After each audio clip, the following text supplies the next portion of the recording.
Partiti in questo momento lo scatto di Ocean TR e di Lupin Serizza che scavalcano Maxi Lane e Irgo di Fonte.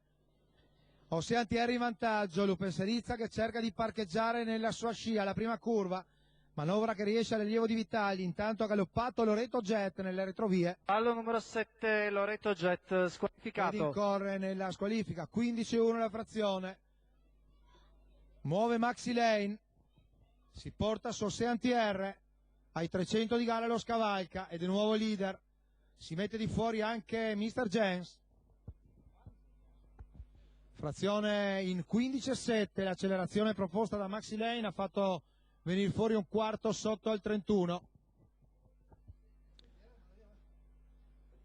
Adesso si va in gruppo ad affrontare l'ultimo chilometro, risale di fuori anche Jerry Pan, 15-7 la frazione, prende la scia di quella al largo, ma Maxi Lane al comando con una comoda di margine che adesso viene recuperata del tutto dall'avanzata esterna di Mr. Jens.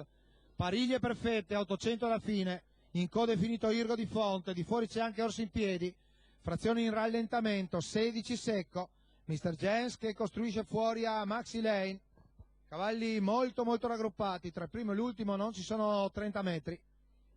Penultima curva girata in 16-2, le stesse pariglie di 500 metri fa, si spinge in terza ruota Jerry Pan, l'accelerazione di Maxi Lane, sembra provato Mr. Jens, che però rimane ancora a contatto dei primi, all'interno filtra Ocean TR, ultima curva, addirittura di Lane 14-9, ha guadagnato poco Jerry Pan, si stacca in vantaggio Maxi Lane, all'interno c'è sempre Ocean TR, però due lunghe indietro, in addirittura d'arrivo, 14-8 per l'ultima curva, Maxi Lane in vantaggio, finisce bene Jerry Pan al largo, va ad affiancare Ocean TR, ma Maxi Lane si è messo in salvo da tempo, lascia i compagni di team a lottare per la piazza. 1-16-6, il training di Chiaranardi, i colori della Megon di Valterone Salmaso, Antonio Roma, con Maxi Lane numericamente l'1 al primo posto, e poi sono in lotta il 3 di Ocean TR all'interno e il 6 di Jerry Pan al largo per la piazza.